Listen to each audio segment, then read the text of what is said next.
Welcome into Wideside Sports. Whoop, whoop. We're a cat show. Yeah. So, Baker Mayfield is now a Carolina Panther. Yeah. Speaking of cats. Speaking of dead cats. Yeah, dead cats. I think we all knew it was coming. We just didn't know what team. Right? Always kind of figured that one, though. Yeah. That is one of those ones. From the absolute get-go, Carolina Panthers. Yeah. From the beginning. Mm-hmm. And then it was like, well, Seattle. And then you hear Rappaport saying, it's like, I've never really heard that Seattle's even fucking interested. Then the next 2 days later, it's like Carolina. It's like, yeah.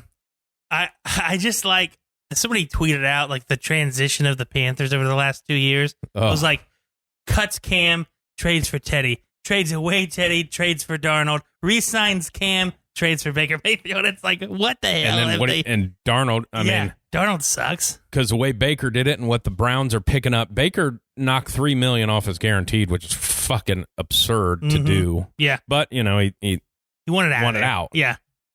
Browns are picking up 10. Mm-hmm. So Carolina's on the hook for 5. And a 5th round draft pick. Yeah. The number 1 overall pick with a playoff win in Pittsburgh. And you are making 5th round pick. Yep. That's what you're worth. $5 million.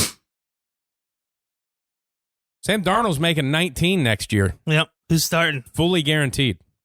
Because that was his last option. Yeah. And you're not, you know what? In the previous, I would say you're not making that trade if you don't plan on starting him. I don't know anymore because they've made those trades and not started for people. $5 million and a 5th round conditional pick. Yeah. Now, if he starts every game, it probably goes up. I don't know that we've seen the exact terms of what that pick is, but for $5 million, you can do nothing. That is cheap for a backup. Yeah. Yeah. Like Andy Dalton made more than that in Chicago. Mm-hmm. Yeah. I mean, I think he's making more than that in New Orleans. Is that where Andy Dalton went? Didn't they sign him? I think they did. I don't know. I feel like they did. That makes sense, in kind of in a way. They needed a backup. Yeah. Yeah.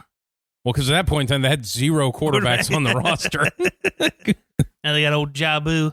But Baker to the Panthers, the Panthers just don't have an identity on offense. Like they do, but he's hurt for 15 terrible. Games. You can't rely on him. They might as well cut him. They might as well have, yes. Because he just takes up a roster spot at this point. He's great for the 3 games. Oh, yeah, fantastic. But he's also that Carson Wentz of like, hey, maybe tone it down and just run the fuck out of bounds, dude. Yeah, exactly. You don't have to, because Carson Wentz injures himself on every play. Uh-huh. Feel it, just go down. Just go down, man. You don't have to. You can watch Peyton Manning and Tom Brady. They just fall down to not take the hit when you're getting sacked. Yeah. That's happening. That's pretty good.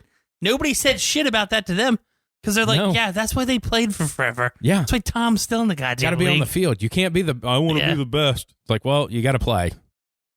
Yeah. And,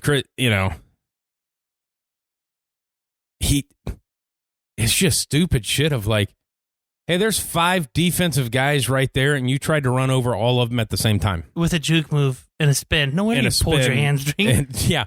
No wonder you dislocated your shoulder. You tried to hit 5 guys.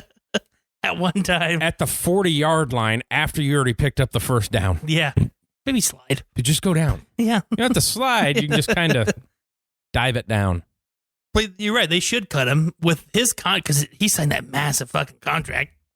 You could have 2 dudes with that money and probably make up the same amount of percentage of the offense that was there with 2 guys. And this be the 3rd year of that contract? Yeah. So this would be where kind of about the end of the guaranteed money is. Yeah. And then running back contract. It's like, well, he signed for 5 years. It's like, he signed for 3 years. Mm-hmm. But it's just crazy how they're not any good and they've made like the most moves. Oh, yeah. Over the last 2 years. Making quarterback moves like first of all, you're making moves now, and that's not saying this about Baker. Mm-hmm.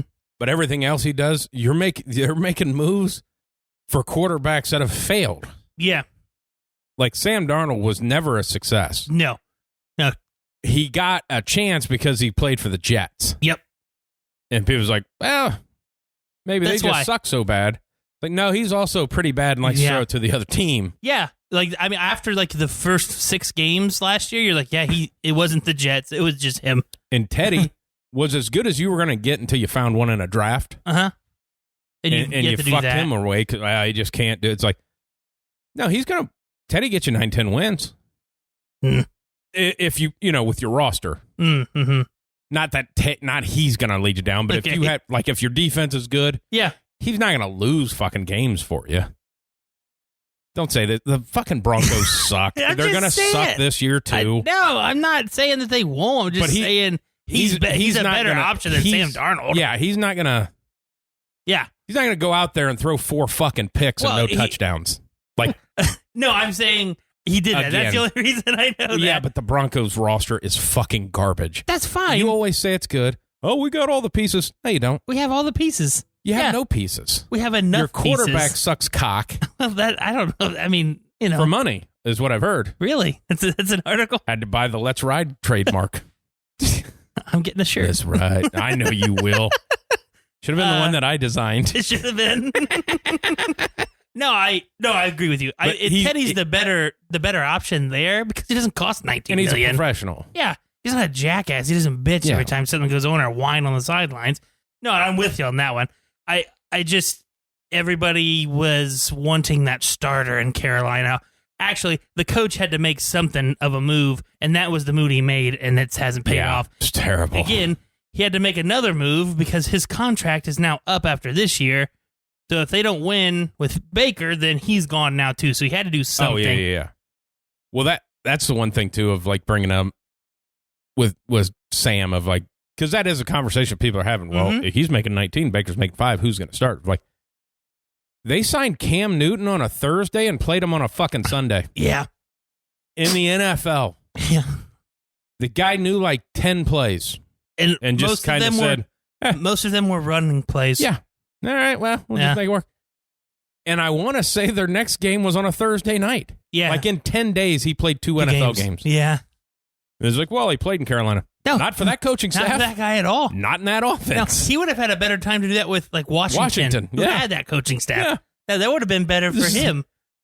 So you don't tell me that Sam Darnold's got a chance when he couldn't beat out a 3-day Cam Newton coming off a terrible season and injuries and Oh man, Baker. I bet he starts. Well, yeah, he's got to. I bet he starts.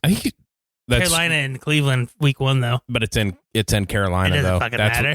But that it would have been way better. Way better. If he'd have just came in and fucking lit it up. Somebody had a picture of like him in college, like grabbing his crotch against Kansas, and it's like if Carolina beats Cleveland. That's a. I hope he balls out. Now Carolina's roster fucking sucks. They've got a couple wide receivers. Yeah. I mean, they've got a little bit. They've got some pieces. But like we said, if Christian McCaffrey can just like stop getting hurt, just go out of bounds. It's not going to happen. Like, no, you can't count on him. He may be there for week 1. They have an okay weapons type roster if he's playing. Mm-hmm. Soon as he gets hurt, they got nothing. Because if you don't have to worry about Christian McCaffrey, the 1.5 receivers you have, ain't that big of a deal for an NFL defense. No, their defense on paper is nice. Like they have a lot of like young guys who, they have a lot of multiple guys. Like they play 2 or 3 different spots, so it makes that a little nicer. But again, that's on paper. You gotta actually do it. But I thought last year's draft pick was good with Joe Horn's kid. I forget his name. Like the cornerback, he played well. I don't remember who they drafted this year. I think it was an offensive lineman, if I'm not mistaken. That giant ass dude with like Mississippi State. You know what I'm talking about? Sure. Okay. I think they drafted an offensive lineman. I mean, it's a tough describer when you said, "Hey, they drafted an offensive lineman." You know, he's really big. All of them. No, I mean, I'm saying it's like a guy that's like 6'9" or like he's fucking massive. Like he's like there's big, and then there's like this guy. Yeah. Like, but I think, it was like them and the Dolphins had like the worst offensive lines last year in the league. Yeah. Like that's not good. Baker's coming from like the best offensive 100%. line and going to one of the worst.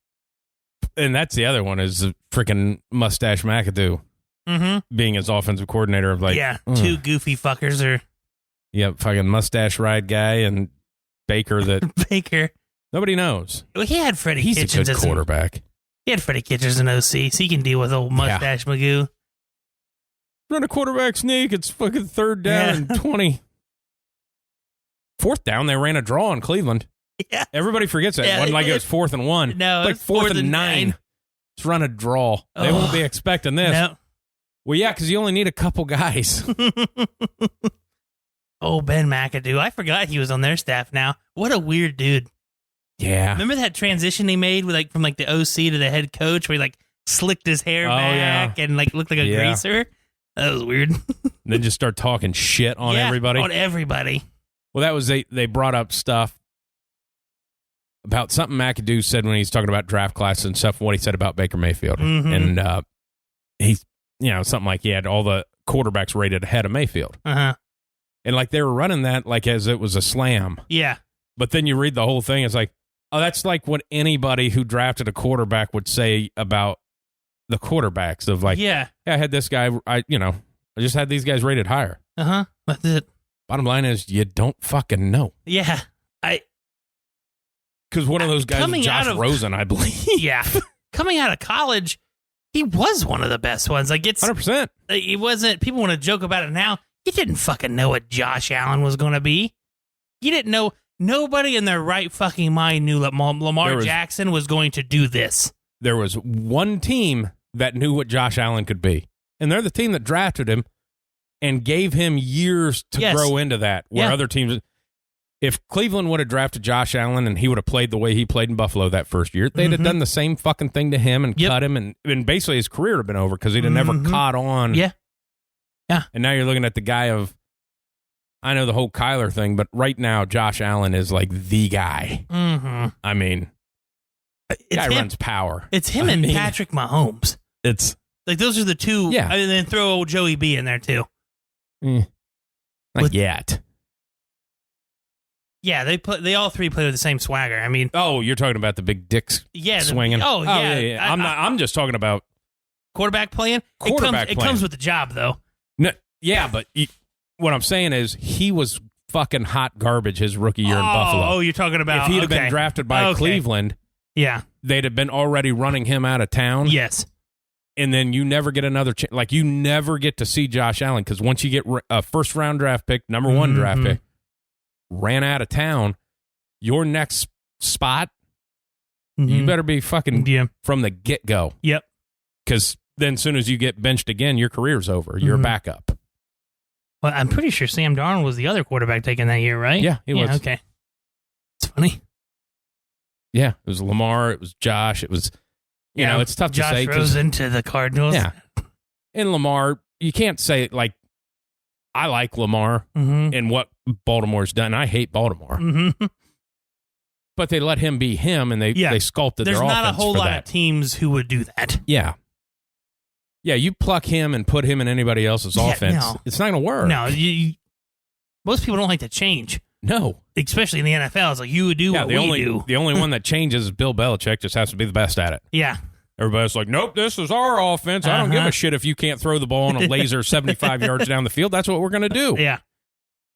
Bruce Arians kind of that same problem. His offense of people shit all over Jameis, but it's Carson Palmer threw 22 interceptions under Bruce Arians.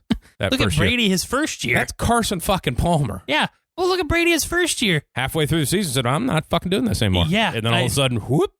Exactly. Took off, win a Super Bowl. Yeah, because Tom's not a deep ball guy. We fucking watch the guy. Yeah, he's the greatest deep ball passer of all time, but tell your own story. He's not. 100%. No. Check stats. Okay, probably stats, but I mean, what are stats? I mean, just the analytics of what it is. And I could have made that up, but he's way better than everybody. No. I get that, but at 40, when he first got there, probably, maybe start. The Tom Brady and his greatness, I remember the Randy Moss deep balls. Other than that, I don't remember him just bombing them down the fucking field. But, he's also, I've only really watched him play in really remembrance the back half of his career. The front half, I remember the Super Bowl against the Panthers. Couldn't tell you how he played. I never had any receivers, but that's what I mean. That's always. But I remember the Wes Welkers, the Julian Edelmans. Those are all short ball guys. The only guy I know that went deep was Moss. Yeah, and he only played with him for 5-6 years. They always had a. They only played together for the 2-3 years. Only one? I thought it was 2 or 3. I had to look that one up. I don't think he was there. I knew it was longer than one because might have been 2. I don't think he was there all that long. Okay. I don't think because you really only have that undefeated year when they get beaten the Super Bowl. That's really all you think about. Yeah, exactly. I don't know, man. It feels like maybe 2 years. It'd be weird if 3 years. Was it 3? Yeah. It seems weird for Bill to keep somebody like him along. 07 to 2010, is that 2 seasons then? 3 seasons. It depends on, if it's on Wikipedia. It's hard to tell. We'll go 2 at least. I know it was at least 2. I know it was at least 2 because they didn't set the record the first year. I think they set it the second year. Was it the second? Yeah. But back in those, I don't fucking know. They always had their typical white over the middle guy. Mm-hmm. But they always had there was always like you had Deion Branch. I remember Deion Branch. They always had a deep guy. Yeah. Couldn't do it, but a guy that could run the fuck down the field. Yeah. That was kind of all they did. But they had like Deion Branch was Terry Glenn was there when he was younger, right? Yeah. But that might have been with Bledsoe. Terry Glenn wasn't. That was probably with Bledsoe though, right? Probably so. Okay. They had mostly. But they had like the silver jerseys, I think, back then is what I remember, yeah. But Bledsoe or Terry Glenn really was never anything in the NFL. Okay. I mean, he played for a long time, but was never. I'm trying to think of I remember Randy Moss, I remember Deion Branch, and then other than that, it's always been like the intermediate guys. Well, and then they got Chad Johnson couldn't even get on the field. Yeah. I mean, yeah, it was always the Wes Welker, Edelman. Oh man. Well, for most of your lifetime is when they made the transition to you draft 2 tight ends that happened to be. Yeah, obviously Gronk and Hernandez were fantastic. That was whole kind of shift. Mm-hmm. I mean, yeah. Just think if he didn't kill people. Who? Hernandez? Oh, I know he'd been so those good. Last couple years of like he was fantastic. When people talk about Gronk, of like, hey, that other guy might have been fucking better. He just did the opposite. Yeah, he's the fast guy. Yeah, he wasn't a blocker. No, Gronk was more of an all around. No, this guy was fast as shit and could catch and was mean, obviously. Yeah, we're just going to line these guys up on both sides. Good luck. We might stack them. Yep. Make a decision. I want to say there was another, not a big-time receiver, but that he played with other than... Because he had Randy and Wes Welker, they were in that same years together. I thought there was, a third one, too. Maybe I'm wrong. I don't know. It's tough to remember. Mm-hmm. So many getting white out. Yeah, just fucking everybody he threw a fucking ball to. I don't even know how we got off on that. Just him throwing deep. But like Bruce Arians was always in that of this is my offense. This is what we're gonna do. We're gonna sling it. We're gonna sling it. But man, if you don't have an established guy like a Tom Brady established guy, now Tom just happens to be the greatest that can say, yeah, we're done with this shit. Yeah. I've won in this league. You haven't. Which, I mean, that'd be a shit thing to say to Bruce Arians. I mean, was he coach of the Cardinals when they went to the Super Bowl? No, that was Ken Wisenhunt. Was it Ken? Yeah. So he really did, and he did the Colts on an intermediate job, when had cancer. Yep. But it's like Tom Brady is the only guy that can go hey man, I've got 6 of these things, so fuck off. This is what we're doing. Yeah, exactly. But also a Carson Palmer. Carson Palmer's no slouch, and you got him throwing 20-some interceptions. Hey man, you just wasted a year of a guy that's already an aging quarterback of yeah, exactly. Maybe fucking tone it down a little bit and let's just run an offense of you only got this for so long. But I know I 100% agree. Bruce, he didn't do anybody any favors. No, and he already had he had Andrew Luck. He can fucking sling the ball. Yeah. And it wasn't his first time doing it. Yeah. Also might have been the smartest football player ever. Yeah. Yeah, because exactly. that was McAfee always told that story of, because Andrew missed rookie minicamp because he was still going to school so he could graduate. Yeah. They sent the playbook, and he said, and they came the first day of camp. I do remember this story. He started making checks. Yeah. And they had to stop it because nobody else knew those plays. Uh-huh. And Andrew, that's like the first week he'd been there. It was like he's on like the last page of the playbook already doing checks of like, okay, well, you get a pass with that guy. Yeah. And there's the other one, like talking about Christian McCaffrey. Go down. Andrew Luck. I'd be like, be pretty nice if you were still playing if you didn't beat the fuck out of yourself. Imagine how good the Colts would be now if he just wasn't an idiot. That was that playoff game where they were down like 20-some fucking points and he came back and won. Yeah. I remember watching that game of like, oh my God, they scored again. Oh my God, they scored. Oh my God, this is a game.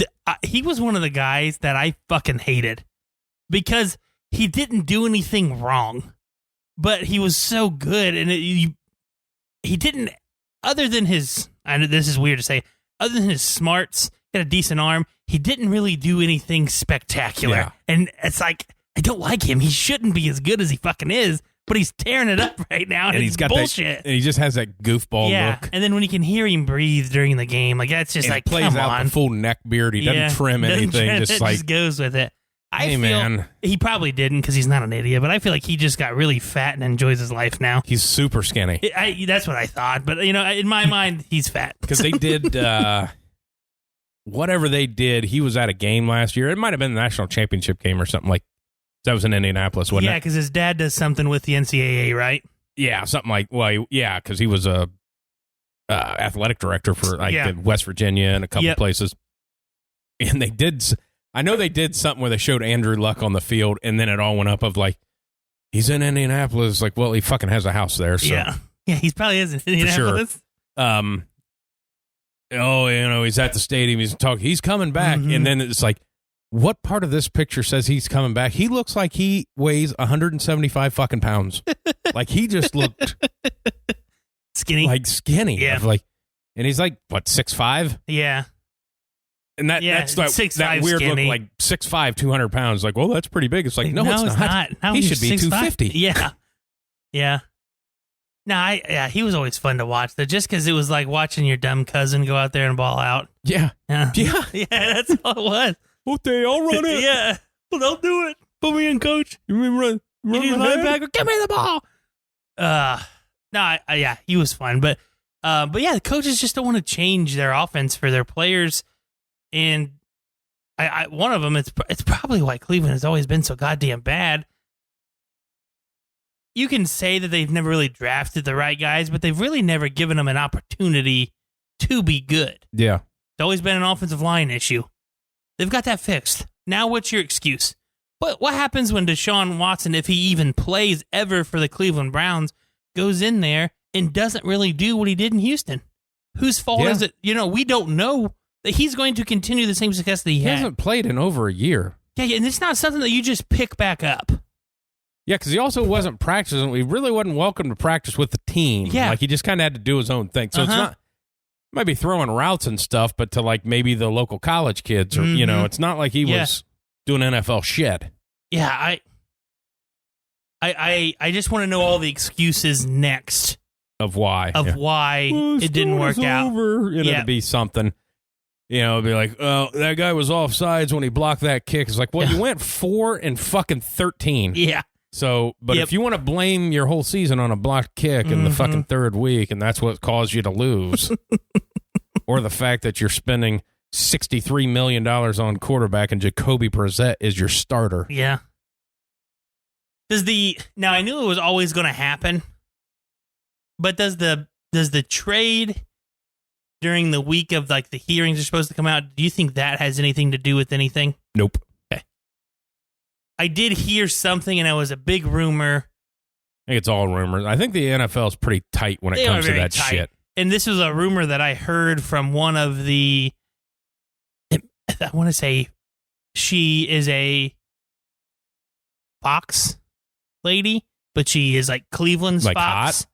Oh, Fox, the broadcast. Like okay. No, I didn't really look at her picture. So gotcha. Well, I didn't know what you were saying. Yeah, Fox Sports. Yeah. But she's like Cleveland Fox Sports. Yeah, so she's kind of supposedly like the new insider. I know who you're talking about. Like everything that she has written in the last year has been wrong. Yeah. Everything. But the one thing I'm hearing this is going to happen wrong. I don't know if that's the same lady. Josina Anderson, is that you're thinking No, of? she's not a Cleveland person. She's a national. She works for like fucking NFL Network. I thought she was a Cleveland. That's the lady I'm talking about. Yeah, Josina. Yeah, that was. Okay. My fault. Wrong person. Yeah, Josina's she's a national. Oh, okay. So this is the lady that I heard from Ohio or even lives here. I believe she lives in California. Okay. Either way, I was wrong. I'm man enough to admit it. The tweets that she had put out made it seem like it's not a full season. Like her little thread that she put out. That was. I read that, but it wasn't all 27 cases. It was like the 5 that they chose to interview. The 5 they chose, and it didn't include one lady whose son had tapes of her. Not having a problem with banging Deshaun Watson until it came out, and then basically thought she could get some money out of it. That was the reports. Yeah. Now I don't think you tweet that unless I don't know. In my mind, I don't think you tweet that unless you know something isn't going to be as big as what we thought. She's the one that said that this was. She's the one that kind of tipped off the Baker. Yeah. Because she came out with that tweet and goes like, in it, say whatever you want, but saying that, hey, look for something to happen on the Baker Mayfield front today or tomorrow. Mm-hmm. It hits that day of like she knew something. She knows something. She just wasn't gonna, No. And that's why I'm getting the feeling that it's not going to be a full year. I think, and after I read her stuff, I went and looked up some other stuff, and it was like just the confidence level that the Deshaun Watson camp has.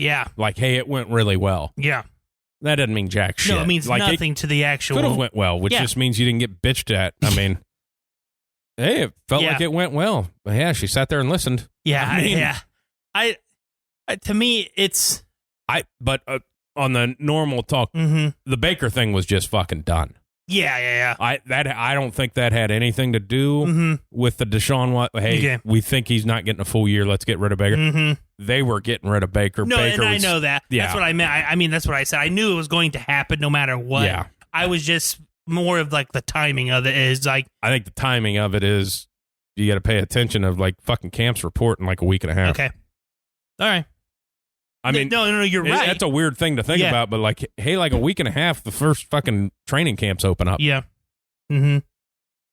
And I think the Browns are one of the early reporters. Probably. Because it's something to do with it's the Hall of Fame game. Teams come in a week early. Mm-hmm. And then, like, if you're really fucking shitty, there's some little thing of like everybody reports on the 28th, but here's 6 teams that report on the 20th. Yeah. It's a weird, like, hey, you're playing on the Hall of Fame game, you get a week early, and all the guys, vets on the team are like, hey, fuck that. Yeah. It's a game we're not playing in. I don't even play in it. That's an extra week of camp. I don't want to be here. The Browns are playing in the Hall of Fame game? No. Oh. But I think they're one of the early reporting teams. Oh, okay. It's a weird schedule of events. It's not like, hey, the 28th, every team reports. Gotcha. It's not that way. It's like these teams come in a week earlier than these teams. And it might be something with how many rookies you have on your team and how piss poor you are. When you ended the season? Yeah. Like the Rams are probably one of the last teams to kind of go in. No, I don't think that has. But I think they probably would be just because they won. Yeah. But like shittier teams, like Carolina is going to be reporting early. Yeah. Like Denver reports early. They should. They are god awful. Maybe just go ahead and get it together now, guys. That was a funny thing. I was listening to McAfee the other day when they were just kind of going through some stuff about teams we don't talk about because about the Raiders. And like everybody talks about Russell Wilson and the Broncos. And then they just started listing off what the Raiders have done this offseason. It's like the Broncos are fucking garbage compared to what like you got Russell Wilson. That's it. Look what the fuck these guys did. Exactly. No, seriously, it is unbelievable. The only reason that we are in the talk of like having a good offseason, we got one fucking guy. We got one guy. That's it. We retained a lot of guys that were on the bad team from last year. It's like we got one. They had a top, I don't know if he's top 5, but a top 7 pass rusher already. Who? The Raiders. The Crosby guy? Max Crosby. Good, yeah. I don't know he's top 5. No.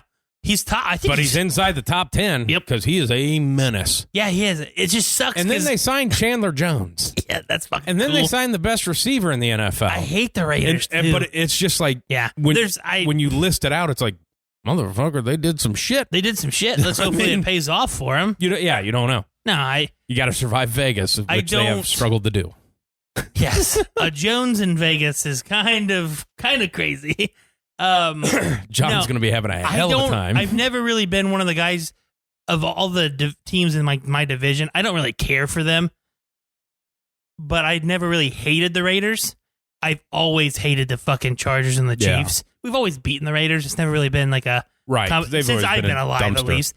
I'm sure back in the 80s and not but like the Chiefs and the Chargers have always been our competition. Like we had to fucking play years. And of the Phillip Chiefs Rivers, only really for a hot second there. Phillip Rivers for a decade ran that division. Fucking LT, Phillip Rivers, and Antonio Gates. I fucking hated the Chargers. 14-2 every fucking year. Yeah. Now they never get out of the first round. But they're gonna run that table. Oh my god! I remember I was like 13, 14, and it's New Year's Eve, and the Broncos is the last year with Jay Cutler. The Broncos are like 8-7. We have to go 9, and we have to beat the Chargers to go to the playoffs. And they beat us like 63-17. Like we just got our fucking asses beat. I'm like, this is like the worst New Year ring ever. This is awful. And the fact of one with like Phillip Rivers. Yeah. Phenomenal trash talker, but doesn't curse when he does it. Yeah, fuck and that it guy. makes it that much worse. He's a fucking prick. I can't stand him. That story he told, or no, it was can't remember who it was. It was a defensive end that Phillip Rivers told him he'd never let him sack him. Yeah, and he on purposely would either, if that guy was coming, he'd just fall down, or he'd get a intentional grounding. He never let the guy sack him. And funny. Kept telling him, you're never going to sack me. I mean, it just kept doing I can't stand that guy. And number one, I don't like him because obviously he was good. Two, he was never that good to win the big game. So he always, like, I was like, yeah, fuck you. But for it to have the weapons that they had in their primes, you had fucking LaDainian Tomlinson, Antonio Gates, Vincent Jackson, Keenan Allen. You had studs, and your defense was never bad. It was always a pretty solid defense. It's just like you should have been way fucking better than what you were. Yeah. But I hated them. The Chiefs and the Chargers, I always hated those guys. The Raiders never really have been like a problem for me. Now it's like you got all these fucking guys in the offseason. Now it's like I'm not worried about the Chiefs. Like I should be because the Chiefs, they still have fucking Patrick Mahomes. But it's like the Raiders have all these guys. The Chargers are making just as many moves as the Raiders are. And you got my team and the fucking Chiefs. I feel like a lot of people, like if you watch football, obviously, and I've probably seen both the games. I feel like a lot of people didn't fear the Chiefs after the Bengals did what the Bengals did of like in both those games, basically just shut them out in the second half of like, yeah, you're not scoring anymore. Of like, what? Well, it's always been a thing if you're able to keep the too high look and still able to contain Mahomes. If you can do those two things, he's done. Yeah. If you can keep him in the tackle box going backwards, not side to side. Yeah, he did a lot of backwards running. If you can keep him backwards, and if you can keep too high and still be able to contain Travis Kelce, because that's really it. Yeah. That's the X factor. That's it now. That's all they have now. Go ahead, Juju. Now, what'd they say in the last 5 years? I think he has the most receiving yards. Kelce? Yeah. Yeah. Yeah, he's a tight end. Paid as a tight end. Most receiving yards in the NFL. Yeah. All these wide receivers, I need $28 million a year. Travis Kelce getting fucked tight end money. Yeah, and not even, he's not the highest paid tight end. Yeah, he was for about 6 months. Kittle came right in after. Yeah, that's like what it was. Kelce set the market. Yes, I do remember that now. Like within 6 months, Kittle came right on top. Yeah. But it's like now the Chiefs aren't very scary anymore because it's like Tyreek Hill was an every other game guy. Yeah. But now you don't have to worry about that deep ball. Yeah. So now I'm only worried about fucking Kelce. I'll let Juju beat me. Yeah, I'll let them run the ball if they really want to. You're not as scary now. You're not as dangerous to defend because you lost your third guy too. He's on another team. Well, that's the thing too of like talking about that with the Raiders, and that's like we never touched on the Chargers that much. Yeah. And they did some stuff too. Yeah, the Chargers did a fantastic job this year. They did almost as much as the Raiders. Yeah, and they had a better start. Yeah. The Chargers had a better start already, and they did just as good. The one thing with the Raiders that scares me is your third best option to throw the ball to now led your team in receptions last year. Yeah. And and he is a white slot receiver in a Josh McDaniels offense, so he is going to get a shit ton of targets. Yeah. I mean, yeah, not to mention, if Waller stays healthy. Yeah. I mean, which that was like all they had besides Renfro. If Waller was healthy, it was like, hey, we're going to throw it to you 20 times a game, and Renfro's getting 20, and the other guy's in prison. Imagine that guy didn't fuck up, huh? Yeah. But there was a third receiver, and I don't remember his name, but I think he was huge. Like he was a big target, but he didn't see the field a whole lot. Right. Zay Jones, I think his name was. Like he didn't do bad. It's like now you have everybody's worried about fucking Adams. Hunter Renfrow and Darren Waller, just go do what you want. Yeah. Just well, go and do that's what the you thing want. too. And I'm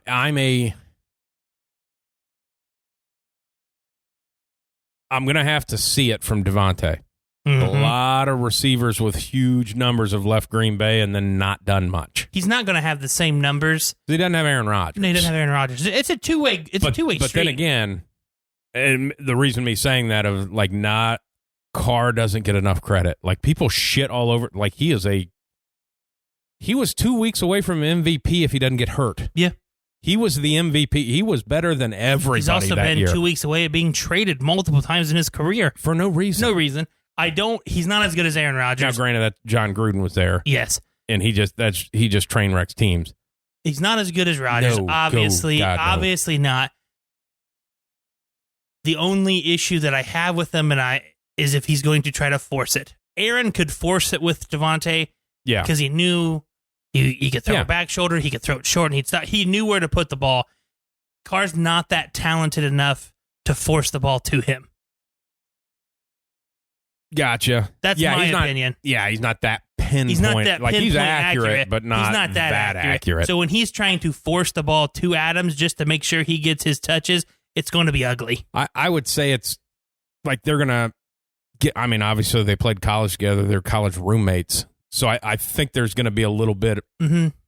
There's not going to be as many growing pains because I'm with you. They already have a pretty good. I want to see the first time it doesn't work out with those two, because there's always been a don't go into business with your family. Yeah, you know what I mean, like that saying. Like this guy's as good as friends as you say you guys are. What happens when he doesn't give you the ball when you're open? What happens when? I assume it'd be like whatever happens in every locker room. That's what I'm saying. You're just going to duke it out. Is it going to cause a rift? That's my only issue. Yeah. I just want to see that. Yeah, I don't think it will, because I think they're just both professionals of like, hey man, give me the fucking ball. Didn't get you the fucking ball. Yeah, tough shit. And that's Carr. I don't think Carr would make it a big deal. There's always that thing of when you're buddies with somebody, you want them, you want to get them the ball, Well, yeah, but but you only hear about that when the receiver is like top. Mm-hmm. Like the Cincinnati thing of like, well, it's his buddy. Is he going to try to force it to him? It's like, well, he's also one of the best in the NFL after one fucking year. So, probably going to try to get him the ball. Like Devontae, like, he's either 1 or 2 on everybody's list of best receivers in the NFL. They're probably, if you go, right well, now, you just tried to force it to him. It's like, well, there's a reason. Mm-hmm. I just feel like when he forces it, it's going to go in the favor of the defense. But that's one of those things, too, of like, they've got enough shit now of who you doubling. Are you going to double him and let Renfro just run down the center and Waller run seam routes? And it'd be tough. And, I mean, they have Josh Jacobs and that Chase Edmonds to have a little 1-2 punch in the backfield. But that's just one of those things. It's a weird thing to say because people don't know how to do it. But, like, Devontae is just he's the best route runner in the NFL by a mile. Yeah. Like, it's not even close. No, and that's, I think people don't, like with the whole Aaron Rodgers thing of like, Aaron's very accurate, and he completed 5% of the passes that Devontae's caught over the last couple years or 3 years are passes that no other quarterback's going to complete. Yeah. Because they're just not going to throw it. Mm-hmm. But the rest of the time, it's like, it was kind of like how Antonio Brown was in Pittsburgh. Like, it's the best player on the field. Why is he fucking wide open? Mm-hmm. Yeah. And it's just because he's better than everybody. Yeah. I mean, it's like we were trying to double him, but he burnt both those guys. Yeah. Yeah, and I don't think his numbers are going to be as accurate in Green Bay. It's just because he has two other guys. Yeah, I think he'll get 80 catches, 1,200 yards, 9 touchdowns. His touchdowns are going to be way less, I feel. Yeah. Maybe I think his touchdowns are going to be less because Green Bay had no other options. That's what I mean. Yeah. I mean, you can throw it to huge-ass Darren Waller for a jump ball. As soon as Tunyon got hurt, it was like, hey, like we got nothing down here in the... Yeah, exactly. Other than you. Yeah. And if we can't run the ball, the other guy we got, he's kind of a straight line speed guy, and when we're at the 5, that's kind of a problem. Yeah. Like nobody's scared of him. That's why I feel so bad for you. Me? Yeah. Why? Because the division's solid? Because you're the worst team in it. Oh, yeah, by far. And it's not even close. No, not even a little bit. And I'm 100% agreeing with you. And had the splashiest signing of everything. Yeah. Because I don't care. You can say everything they want about receivers and defensive linemen. You signed a top 10 quarterback in the league. Yeah. That outranks everything. Yep. I mean, because it's a fucking quarterback. And you'd be lucky to win 6 games. Oh, no. That's just... No. 6 games? I just wanted to see you peeling your head at your... Like, thinking, does he know something about the schedule? Like, do we have a really shitty... No, we have a nice... It's not easy by any means. Yeah, because of what you play in, but your crossover was... Yeah. Now, we fucking got screwed over because we were the last in our division. So you play whoever your crossover divisions are, you play their last team too. Yeah. Fucking when the Browns beat the Bengals the last week of the season last year, it put the Ravens in 4th place. We had to fucking play the Ravens again instead of the Browns. It's like, I would rather play the Browns. When the Ravens should have their team back. Yeah, that's what I mean. It's like everybody's going to be fucking healthy. It's shit. I mean, they lost 9 running backs last year and most of the defensive backs. But we don't play, since it's not our crossover division, like we play the Titans. It's like, I don't want to fucking play the Titans. Yeah, because you got what? Is it 2? Like you have 2 games that like aren't other divisions? Yeah. Let's see. I have it saved somewhere. Right, it's not your screensaver. It is a screensaver, but it's not my screensaver. So we go Seahawks week 1. We go Seahawks, Texans, Niners. See, and that's a funny thing too that you open with the Seahawks. Yeah, and I mean, like. But they're our crossover. We played the NFC. I understand. Yeah. But the way that scheduling happens, it just so happens that it's week 1. Then we play the Raiders, Colts, Chargers. Then we get a little easier. We go Jets, Jaguars, Titans, Raiders, Panthers. Like it's not like you're going to be okay. Yeah. You expect a 2-2, but 1-3 is possible. 1-3 is probably. I mean, I would say 2-2. I think we can beat the Seahawks and the Texans. Yeah. I think that one. Shit! I forgot about the Texans. Yeah, and then sorry, the Niners, Raiders. 2-2 is okay. I feel like we can beat the Colts because just don't know. I just play 8 in the box. I mean, they don't have anybody to throw the fucking ball to. I kind of feel that they're going to sign Julio. I mean, at some not point. that he matters anymore. But which is sad. Like Jets, Jaguars, Panthers, Cardinals. I feel like we can beat the Cardinals. Yeah. They don't. I don't know. I would say 9 wins. Yeah. I think we split with somebody. Yeah, because it's tough to sweep. I don't think we're going to get. I would, if we get swept by somebody, I feel like it's the Chargers. Now we fucking beat the piss out of the Chargers last year. Yeah, and they turned around and beat the piss out of us. So it's that. Yeah, it's tough in that. That was for a long time. Like not for a long time, but we haven't beat the Chiefs since Peyton's been in town. Like you had that stretch with like when the Bengals were a playoff team and the Steelers. Split. They just split everything. Yeah. And it was always like Pittsburgh won in Cincinnati and Cincinnati won in Pittsburgh. Yeah. We haven't beat the Chiefs since Peyton's been in Denver. That's a while ago. Yeah, so they've swept us since 2015. It's like 13-0 or something like that. That's 14-0. That is unreal. That is unreal, isn't it? Yeah. And then you want to think about that of like when you start thinking about the fucking Jaguars splitting with the Colts almost every year for the what? Yeah, like Denver's not that happened. It's not like trash. It's like but no, they swept us.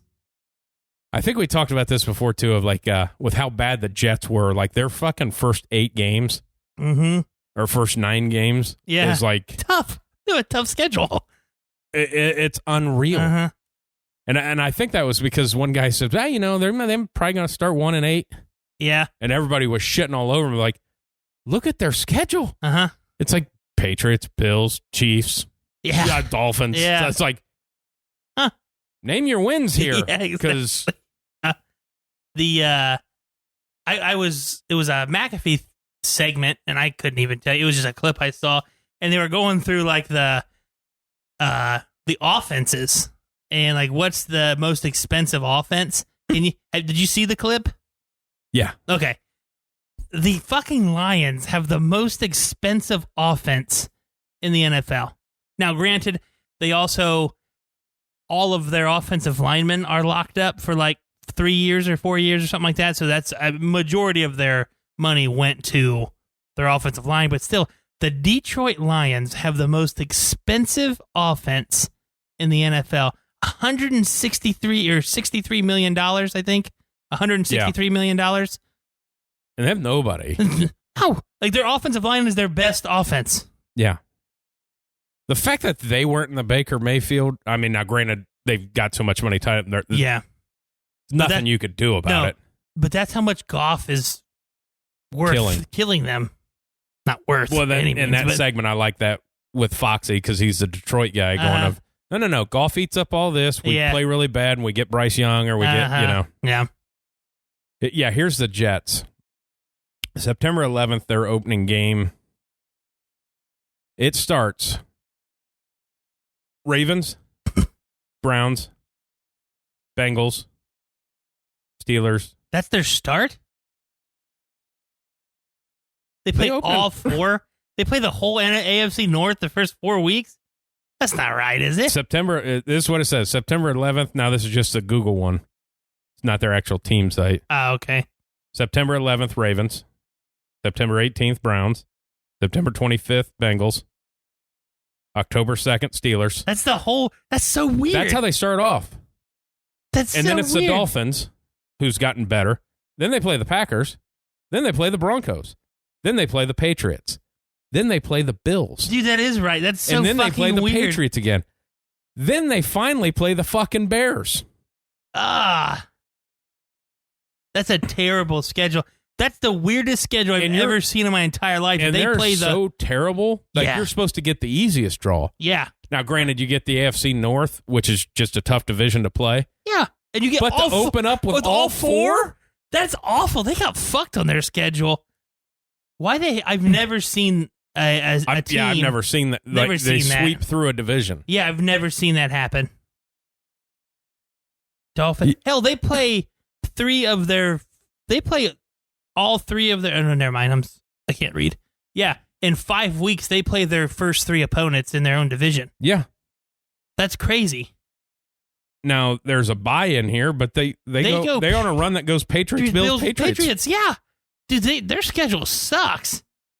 Yeah, then they get the Bears, but then they get the Vikings. Yeah, Vikings good team. Yeah, and then they get the Lions. Yeah, they're not going to beat the Lions. They're going to beat the Jags. The Jags, and then they Seahawks. Then they finish with the Seahawks. Dude, they and the have Dolphins. a shit schedule. It is terrible. That is a shit schedule. And oh my God. Say, the worst teams always get the easiest schedule. Fucking look at it though. And not that the AFC North is the end all be all of anything, but it's a good division. You couldn't throw the Bears in between some of those or the Lions or what the fuck? I have never seen them sweep a division like that. That's so weird. Yeah. And especially now, you're going to get the Browns with Jacoby Brissett. Yeah. But, just think if Deshaun Watson didn't get anything and he was starting. Hey, we got to sweep through. Yeah. Because I don't give a shit who the quarterback is. The Steelers. Mm-hmm. They're going to win 9 games. Yeah. Holy shit. That's a horrid schedule. Could you imagine if you're... Who's worse? Who had the number 1 draft pick? Did the Jaguars did, Jaguars. didn't Yeah. She did Jaguars, and they went... I don't fucking know. Raiders, Chiefs, Chargers, Broncos. Yeah, starting out of the gate. Because that's the crossover division. Yeah. Starting out. That's crazy. That's ridiculous. Of like, when did they go, Yeah. let's just knock this out of the way? Yeah. And then you'd think it'd be backloaded with their own division. It's not. No, It's not. We're going to follow these all up right with in the middle. all your division. All in the middle. It's basically saying, You're not. we want to knock these games out in the beginning of the season because these other teams that are pretty good, we want them to have a meaningful fucking game at the end of the year. But that's just... Yeah, that's crazy. Yeah, I mean, you think about that, looking at that schedule, going like, hey, this is our year, we're going to bounce back a little bit, and then that schedule release comes out, and you go, you fuck kidding me. The only time I could see that ever being a thing is if you're the Jets and you go play like the NFC West. Yeah. And you play all 4 in a row because you don't want to keep going back and forth across the country. But they're close. Baltimore to New Jersey, pretty close drive. Yeah. It's extremely close. I mean, and then to Pittsburgh, Cleveland, and Cincinnati, not that far. Nope. Not that far. New Jersey to Pittsburgh, 6 hours. Yeah. On a flight, it might be 45 minutes. Yeah, you're going up and down. Yeah. You're not. Yeah, it's not. So you have all 4 of those. Yeah, and they're not bussing there. They will be taking that flight. 100%. That's crazy. That's nuts. And then they have it, and they're good. I think it was Ryan Clark that said that, of like, hey, if they get 1 win in their first 9 games, that's pretty good. 100%.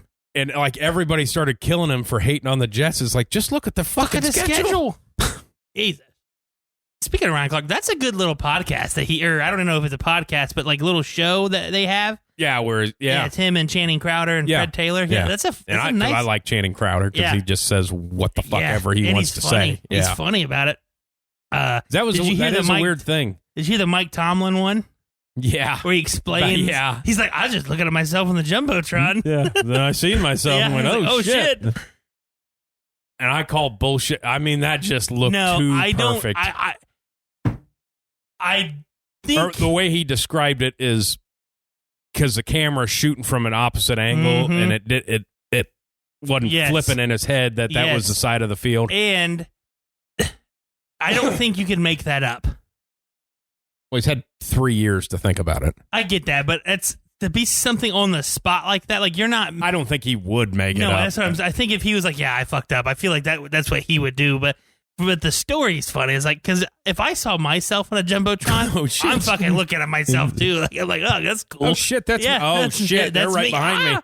Yeah, yeah. That was because that all started out with I Am Athlete, where they had that big crew, which was awesome. And then whatever, I never listened to the breakdown of why they all broke up. I assume there's just too many egos in one room. I don't even know what you're talking about, to be honest with you. Well, it was a podcast. I've heard of I Am Athletes, but I Am Athlete. It was all those guys. Those 3? Plus.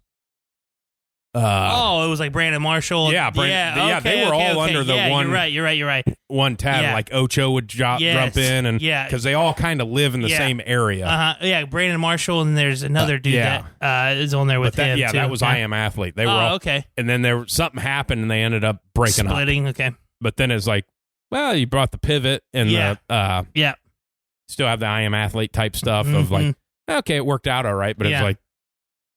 Yeah, I don't think you could agree on anything in that if there was that many people in there. Well, they weren't all in at the same time. Like it was kind of a rotating. Gotcha. Like they'd do a couple shows a week. They might have a guest, and maybe you played with that guy, so we're going to have you in this week. Yeah. And I think Brandon Marshall kind of started it. I think that's the way that went. He's a fun personality if you can take it. Yeah. Because he's a lot. Gets to be a bit much. He's a lot. He's just because he was a hell of a fucking receiver. Yeah. A hell of a fucking receiver. Who? Go ahead. Who was the other Brandon Marshall? He's like a linebacker, wasn't he? Played for the Broncos, yeah. I knew, Yeah. Both of them played for the Broncos, but the other one, it was funny because he got invited to Vegas to, something like Hooters bikini. He's going to be a judge. Okay. And he showed up, and they're like, no, that's not. He goes, yeah, I'm Brandon Marshall. He's like, no, we didn't. It was like, yeah, we'll give you $20,000 and all this stuff. And he's like, yeah, I'm him. Yeah. And he had to get out his PA card and everything of like, yeah, Brandon Marshall, that's me. He's like, you thought the highly touted receiver Brandon Marshall was going to do this for fucking $10,000 or whatever? Exactly. No. Like you just see the person going, I got Brandon Marshall. Cool, yep. Got him for $10,000 and like some fucking sweets. Yeah. The linebacker that nobody knows what he looks like. That's who you got. This was like, because he was a pretty good linebacker. I mean, hell, he was on the Super Bowl. One of the Super Bowl guys both years. So we went when he was there. It was right when he started to get popular. Now, if you're not really a football watcher, you probably really don't know who he is. But it was right after Brandon Marshall had said some shit. Yeah. And everybody on Twitter was like bashing him, and they were all bashing this Brandon, the wrong one. He's like, guys, it's not me. It's this Brandon. He was like tagging the actual Brandon. He's like, hate on him. Leave my Twitter alone. Well, it's kind of like when they did that with the league with the Jordan Cameron Jordan. I'm like, fuck, I don't remember which one does you he play for the Saints or does he play the Dolphins? Yeah. No, but Brandon Marshall was one hell of a fucking player. He just thought that he deserved everything. That was always his that biggest was in thing. that, like where everybody, like the whole TO thing, that was kind of that time frame of like, Yeah, I remember when I was watching the game, he played for the Broncos at the time, and they were playing the Colts, and he set the record for like receptions in a game. He had like 23 catches in like this game. It was like, you have 23 catches, you have like 70 yards. Yeah. Yeah, we're just so throwing the record's like, well, you didn't do anything. You might as well have been the running back at this point in time. Yeah. With a shit average. But it was like, yeah, okay, got a slant. Okay, get tackled. It was like bubble. Lost yards. It's like, what the hell? Are we just getting him? I know he's the only guy we have to throw the ball to, but maybe down the field a little bit. That's one of those things of what time of year was it, and did he have an escalator in his contract? Yeah. You got to start looking at that, because if you got a good coach, he's going to start, hey, you need $1 million, we got to get you. This was early in the season, too. It was, because he had gotten close like the week before. He had like 18 catches in a game or something like that. And then I think, he was always flirting with it just because we literally had nobody else to throw the ball to. And I think Jay Cutler was the quarterback at the time, too. So he's like, yeah, I'm throwing it to this guy. That's an interesting thing, like when you hear as coaches retired, and obviously with more podcasts and stuff, they get more, they're not so close, like they're more open about, those end of the year blowout games or whatever, that like there is a stats guy or whatever they're talking about. Does anybody have any escalators in the contract? Does anybody need something for a record? Do we need to get this guy back in here to do this? Who was it? Who was it that was like public? Oh, I think it was like either Bruce Arians or Byron Leftwich. At the end, their Super Bowl year, Byron Leftwich was like going up and down the. Anybody got any? Anybody got anyone? Yeah. It's like, you need to get into some catches and stuff like that. I'm like, that's a cool guy. What a cool guy. Well, because that was because McAfee talked about that. It had been his rookie year or second year, whatever it was. When they played in Buffalo, it was like the last game of the year, and like Peyton and them only played to just do that. Hey, Clark needs 2 catches to set this record. Peyton needs a touchdown for this record. So they did that, and then they all pissed off. Yeah. And I think McAfee had a $1 million escalator in his contract. His average had to be this high with so many inside the 20, and it was like blizzard-like conditions in Buffalo. And he's like, and all you guys are not playing, so we're punting all the fucking time. Yeah. So, because he'd already hit it, but if, you get one fucking blocked or whatever, now all of a sudden you don't make $1 million. Yeah. That's funny. And it was something like he kicked it and like it kind of one of those ones where it hits on the point and it darts forward and it goes for like 65 yards or whatever inside the 20. And that kept him in his money. Yes. Luckily. You think about it, you don't think about nobody that. Nobody thinks about the punter. Well, and like nobody thinks about that shit tied in their contracts. Like, hey, that guy dropped that ball. Yeah, you're pissed as a fan, but that might have just cost him $500,000. Yeah, exactly. I mean, yeah. Oh,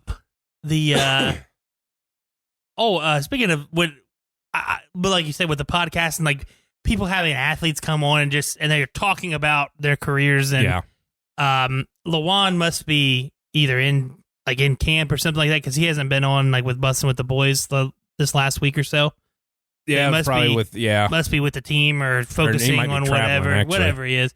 But they had Urlacher on, him and Will Compton was on there, and he was talking about basically I think he asked him about his career and how it took off. He's like, dude, they draft. He goes, because he was a safety at Fresno State. He's like, I was too slow to be a safety. And then he talks about coming in. And so since he was a safety, they put him at like Sam linebacker, thinking that he could be outside linebacker. He's like, did they fucking bench me? He's like, yeah, because Com's like, yeah, you got benched. Like, yeah, I fucking sucked at Sam. It's like, I couldn't play Sam. That was awful. And then he goes in and he keeps talking about it. He goes, some guy needed a break, whoever was the starter at the time. And he goes, okay. He's like, whoever the defensive coordinator was at the time, it might have been, I think Lovie Smith was the head coach or there. However it worked, he might have said Lovie. He goes, just go in there. He's like, you're like A-gap. He goes, just go play A-gap. Watch running back. Go play, make the tackle. He's like, I did that and I didn't come off the field since. I was like, he goes, some guy needed a break and I did a really good job. Yeah, and that's how Mike. He did one of the best ever. Exactly. That's such a weird thing to think about. That of like if they'd have just kept it at Sam. Yeah, he's not a Hall of Famer. Not a Hall of Famer. Yeah, gets cut. Yeah, after his rookie contract's up. I mean, realistically. Yeah, and then there was it was like the NFC Championship game or one of the playoff games, and they were talking about like basically came up with Jay Cutler's kind of like ego or something like that, and he's like, I love playing with Jay. He's like, he didn't do anything wrong. He's like, he catches a bad rap for pretty much saying what he wants to say and this and that, and he goes, Jay here dislocated his thumb and still kept playing. He goes, and everybody kept calling Jay a bitch. He's like, Jay's no bitch, man. He's a tough fucker. He's like, he dislocated his thumb and throws like 2 more touchdowns in one of the games and then comes out and like rests because we're winning. He's like, so we're in the NFC Championship game and he has an MCL.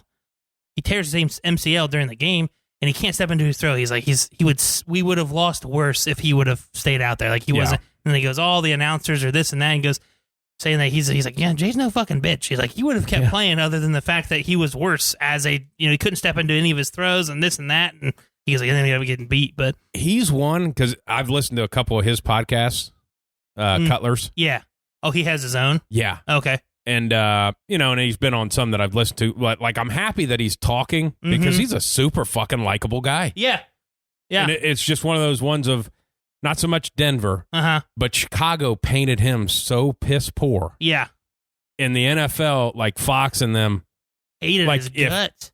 If he had any kind of weird look on his face, they were zooming in on it. Like, he could have just farted, man. Yeah. But they're like, look, he doesn't like his team. He's frowning. I was like, you don't know what the fuck he's talking about with that guy. He had that face when he was drafted. Yeah. I didn't mind the guy. Yeah, but when you have a reputation of, because everybody sides with the coach, when you have a thing going on where you say you and the coach don't get along, it's always your fault. Yeah. It's never the coach. And the fucking coach got fired after the year too, so let's not go ahead and say that he was innocent. Calm it down. Yeah, calm it down a little bit. But when you get that rep and you get traded for fucking Kyle Orton and a couple first-round picks, it's like, that's not good. Not good. Yeah, and that's the... And he was in a no-win in fucking Denver. No, we sucked. It won coming in of like, they started of like, we just found the next John Elway. Yeah. That's how he came in of like, he could throw off. The ball. Hard. Yeah. Yeah. That doesn't mean anything. No. But the bad part was that's when we were going to the playoffs every year too, because we had a decent team. So when he's coming in, it's like, okay, this is a okay team, and it's like, we're not okay anymore. Yeah. So it's. But I'd like listen to it. He was talking a couple times. People's like, you just quarterback, big man on campus. He's like, yeah. He said, well, it was Vanderbilt playing football, so it's not. He goes, it wasn't like. I mean, but like that's a weird thing of like getting a little bit of his story of like, because he went to Vanderbilt. Like there's something that goes with that. Where you just assume he's a douche. Yeah, exactly. And comes from money. Couldn't be further from the truth. Yeah. Blue collar, I mean, like, pretty down to earth guy. Yeah. And, well, you're down to earth when you agree to do a low budget show like The League. Yeah. That's how I know he was cool. Yeah. Because he did that. Yeah. In his good days. Yep. Like when they were winning games and going to the playoffs. Yeah. So he's a pretty cool guy. I mean, but he just got shit on so much that you get this in your mind.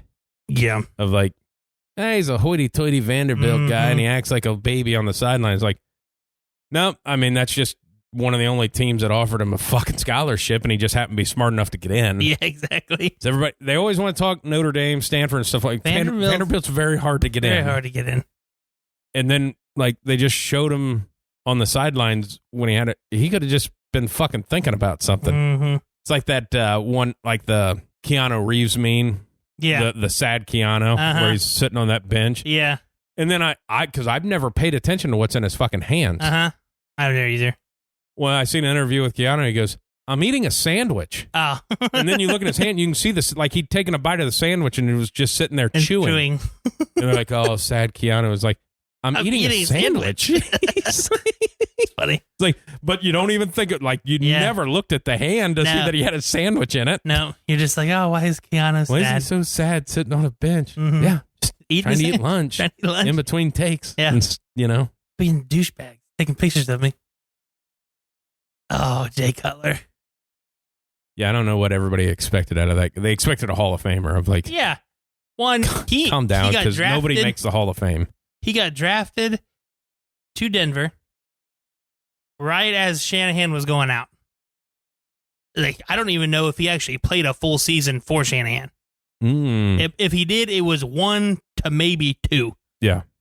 And then I don't even know if they went right to McDaniels or who they hired in. I can't remember who they hired in between there. But it's just like you learned an offense. It's the same story where you see anybody have struggles. Yeah. You learned an offense, a very run-heavy offense, and then you get a new guy. They teach another offense. That guy goes out. You learn McDaniels' offense. You both get shipped off in the same fucking year. It's just like, okay, well, this isn't going to work out. Is that what it was? Josh McDaniels? Yeah. Was that the 1 year he was there? Yeah. Yeah. Well, we started, everybody was like, something had happened because we started off like 6-0. Yeah. And McDaniels had beaten the Patriots. It's like the first time that a predecessor had beaten Bill, and it was this big deal. Then we went into Dallas and like we beat the Cowboys by like 2 scores or something like that. I mean, we beat 3 teams. We beat the Saints in New Orleans, and they started off as like, oh, and then at the end of the season, it's like McDaniels was fired and Jay Cutler's traded a month after the season. Yeah. It's like, well, what the fuck happened? How'd we didn't come off the rails so fast? That was the same year where the Chargers beat us like 63 and didn't make the playoffs. Couldn't get 3 wins in the last 12 weeks. Exactly. 2 weeks going into weeks 17 had to beat the Chargers. Funny enough, that's the same fucking time where they beat us like 63 to 17 or something like that. It's kind of like the Colts last year. Yeah. Hey, either of those last 2 weeks against the Raiders or the Jags, you just need to win, and couldn't do it. Nope. But yeah, that was the Josh McDaniels year. Yeah, just crazy. It's hard to even think about that he was only there for 1 year. Mm-hmm. Because obviously not being a Denver fan, in my mind, it feels like he was there for 3 years. Yeah. Just because most NFL coaches are somewhere. And that's what I think that Unless was like, you're an ex-Patriots coach, apparently. You only get 1 year. Yeah, no shit. You fucking Joe Judge. And yeah. But I think that was kind of like the big talk is like, well, you figured only one of them would go. Yeah. But I know that he had problems with Brandon. Like McDaniels had problems with like receiver Brandon Marshall and a couple other guys. It wasn't just Jay. Right. And so it kind of got in there like basically McDaniels did what every Patriots coach did. And Denver just said, no, we're fucking done with this shit. Pretty much. Like, this is how we do it. I came from this. It's like, well, you're not Bill Belichick. You haven't won a fucking game. Mm-hmm. You're nobody. Yeah, pretty much. Yeah. It went right from Shanahan to McDaniels. Yeah. And then a little bit of a revolving door there for a sec, wasn't it? No. John Fox was there for 4 years.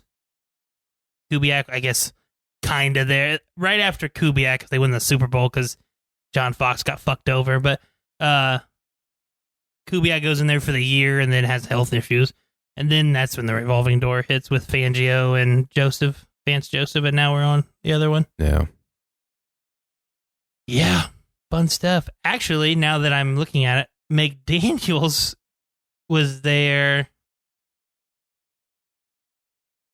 for 2 years. Sorry. Well, he's the one that drafted Tebow. Yes. Sorry. Was there... That's why only... Sorry, I was young. Cutler was traded. Tebow. That's how it goes. Yes. Okay. So he was there for 2 years. Traded up into the first round to get him, I thought, right? Yep. What playoff winning over the Steelers? Yep. With John Fox. Fucking walk-off throw. Yep. Walk-off duck over the middle. That's why I thought... 50-yard touchdown. I know we're going my team heavy this podcast, but that's why I always thought John Fox was a really good coach. You lead a Jake Delhomme Panthers team to the Super Bowl. Yep. You win a playoff game with Tim fucking Tebow. Yep. Over the Steelers. You have multiple playoff years without Peyton. Then you get Peyton and then just get better. You have the Ravens fucking Hail Mary thing at the end of that fucking game. Fuck that guy. And, you get beat pretty bad by the Seahawks. You go right back to the AFC Championship game the next year, get beat by the Patriots. But it's just like, then that's still not good enough. So you hire your buddy and go win a Super Bowl. I was like, that's fucking... I'm not a Gary Kubiak fan anyway, because he's always coattailed off of fucking Elway. Yeah. And I'm like, you're not any good. You're not any good. Not a good coach. You were terrible with the Texans. You got fired from the Ravens. Yeah. You made them worse. It's like, I wasn't in the year fan. you won the Super Bowl. Yeah. You're talking about the Peyton Manning Super Bowl. Yeah. You fucked that year up. Peyton, that quarterback room was a mess. You tried to have Peyton Manning do play action bootlegs. And then you benched him. Yeah, because he wouldn't do it. Yeah, Peyton fucking Manning. Yeah, it's Peyton Manning, dude. You're just buying a bootleg off of Peyton Manning at this career. Exactly. You're just lucky. Fucking 40 years old for crying out loud. Just lucky fucking Wade Phillips is good at what he does. Neck fused together. He's lucky he can grab a football. Yeah, exactly. Well, naked boot you out here. Yeah. You're not very well, obviously he's athletic. He's in the NFL, but compared to NFL guys, you're not athletic. So what we'd like you to do is turn your back to the defense and run as slow as you can. We're not gonna kick a tight end out to help block somebody. No, we're not gonna pull a guard. Nothing. It's only you. Just good luck. Yep. And then throw on the run across your body at 39 years old with, nerve damage. Yeah. Good job.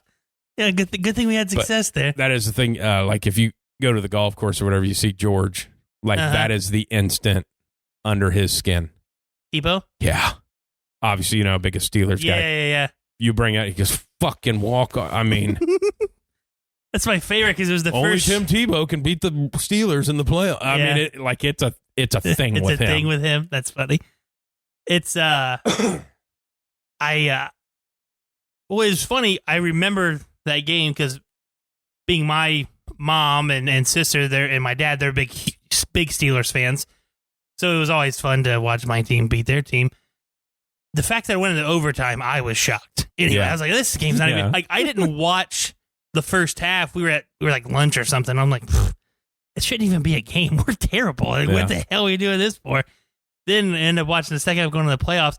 Then they're like, oh, the new rule change this year is the playoff rules. You got to score a touchdown. If you score a touchdown on your first drive, game's over. First play, fucking touchdown. It's like, awesome. And I hear Steeler fans, if it wasn't, you guys would have lost if it was in Pittsburgh because Ryan Clark would have played. And I'm like, it's not his fault. He has sickle cell disease. It's not.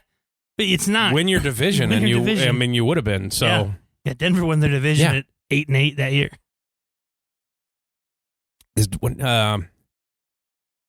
Did he have something happen there before? Who? Ryan Clark. I know the sickle cell was a thing. He might have. I don't know. But he's never played in Denver. Is that what it was? Yeah. Because it's been a thing because there was a couple other games like where he goes, I can't play. And it was something like because he'd lost his spleen at some point. Yeah. Yep. Where it doesn't recover fast enough or something. It just makes him super fucking sick. I remember that being a thing. Yeah, and he never did because there was like a big thing about it because of the playoff game. He was like, I can't fucking play in this playoff game because it's, altitude and stuff like that. You get hit wrong. Yeah, exactly. That was another thing with the Steelers about that, with Tomlin being on that. Of how great is it when they talk about him talking about other coaches going, maybe you're just not a good coach. Yeah. Well, this player won't do this or can't do this. Maybe it's your fault. Him saying that, that had to send shockwaves through the community of like, maybe stop bitching about, maybe you're just not maybe you're just a fucking bad coach. Well, he won't do this. Is he able to do that? Yeah, and if he's not able to do that, maybe put him in a position to succeed. Yeah, quit asking him to do that if he can't do it. Can't do it, don't ask. Yeah. Well, this fucking kicker can't kick a 75-yard field goal. Maybe don't line up for it. Nobody ever has. There's just coaches that are smart and coaches that are very arrogant and think that they can just do what they do with everybody, and it doesn't work out. So that was the other thing, too, is like the fucking mayor of Chicago saying something about putting a dome. Yeah. Yeah. Fuck. Yeah. Now, Grant, everybody's like, well, she's just trying to keep it, traditional. It's like, no, trying to keep it in Chicago for that fuck tax money because they go out. The land they're trying to purchase ain't in Chicago. Yeah. It's in a suburb of Chicago. I can't even imagine the amount of money it would cost to retrofit a fucking roof on that place. No shit. I mean, $500 million? Probably. It's old. When you're looking at, well, what would it cost to build a fucking new one? Yeah. If it's kind of one of those of, should we put a roof on this house or just build a new house? Yeah, so exactly. Well, we can retrofit this house for $80,000 or we can build a new one for $100,000. Maybe just build a new one. Yeah. But that stadium's old. Like it's terrible, and everybody hates it. Yeah, it's like everybody hates it. It needs redone. It's like, oh yeah, but it's Chicago. It's like everybody hates it. Yeah, like your own players fucking hate it. Yeah. Like the turf is fucking terrible. Like for one, upgrade that to where get your heating systems better. Check out what Lambeau's doing. How they have that kind of hybrid thing of like that seems to be working out. Yeah. I mean, maybe do that. The oldest stadium in the NFL is functioning better than yours. The fact that it's an NFL team and all the visiting teams complain about the quality of the turf. Yeah. That's a fucking problem. It's a big problem. It's the NFL. Yeah. And having to be a guy that's in the grass business, maybe that guy needs to be fucking fired. Yeah, no shit. I mean, no shit. Hey, your job is to make this playable. Yeah. Make it playable. It's your only gig. Yeah. It's your job. That's it. That's one of those things of like, boy, that seems like that'd be crazy. Like, you can't just put a fucking roof on a 100-year-old stadium. Yeah, no way. Like, there's some shit that's got to happen. Yeah, knock it down first, then just put a new one right there. Well, they just went through. I'd read an article, probably a month or so ago, because they got their walkthrough for the Bengals, like all the engineers and stuff, because obviously it's an upgrade time because it's fucking 20 years old or whatever it is. Paul Brown one. Yeah. Yeah. Of it's, hey, it's going to be, and it turned into this, like, people, are they saying that we need to build a new stadium because it's like $400 million of upgrades over the next 20 years. Yeah. And they're like, oh, so they're saying we need a new stadium. It's like, no, they're saying you got to do upgrades. Like, you got to upkeep the fucking building. Yeah. It's $400 to $500 million. Yeah. Over 20 years. Yeah. I mean, we're not going to do it just this year. Yeah. If they had to spend $500 million just this year, yeah, maybe tear the fucker down. We're talking, yeah. To me, $20 million a year in upkeep on a fucking stadium seems okay. That seems legitimate. Yeah, it seems pretty reasonable. Yeah. We got to pour some new concrete. We got to redo this. It's time to upgrade the seats. It's time, Yeah. Just that alone. Hey, it's about time for us to get new seats. Okay, well, that'll be $80 million. Yeah. Of like, I mean, that's the thing. I'm like, we'll just put fucking bleachers in. Yeah. But also being... That's gotta have went past somebody's dumbass head. Maybe we would have saved money if we just put bleachers in. 100%. Yeah, they do it at high school games. I'll guarantee you, if it wasn't the fucking county and township paying for it, the fucking owner would have been like, I think we just put bleachers in. They have the funny thing is, they have it at the Bearcat Stadium. Yeah. Their first section of like whatever rows, 10 or our bench is a bench. Yeah. Yeah. Well, all colleges, I mean, basically. Yeah. But yeah, you can say Mike Brown, if it was, if it wasn't the county stadium, we're putting bleachers in. Fuck these seats. Yeah. I mean, backs. You don't need a back. You need a back. You stand anyway. Yeah, you guys are all standing. Yeah. We'll just have the concrete, like the old concrete fucking. That's one thing that does piss me off, and I love going to actual football games. I cannot stand when people stand the whole fucking time. Yeah. Like, it is the first quarter, and we've punted, both teams have punted 3 times. Sit the fuck down. Yeah. Nothing exciting. If you want first quarter, Lions, Jets, fucking calm down a little exactly. bit. Like, sit down. If somebody makes a really big fucking play and you want to stand up as it's happening, by all fucking means. Now, I get it. If you're in the first 15 rows of the end zones, that's fine. Understandable. That's fine. And man, I'm sitting on like the 45. Yeah. These are 45 to 45 are typically the, hey, I like to watch football. Mm-hmm. This is the prime seat. Yes. Go ahead. Do your thing in the end zone. Because if you're sitting in either end zone, you're probably a big fan.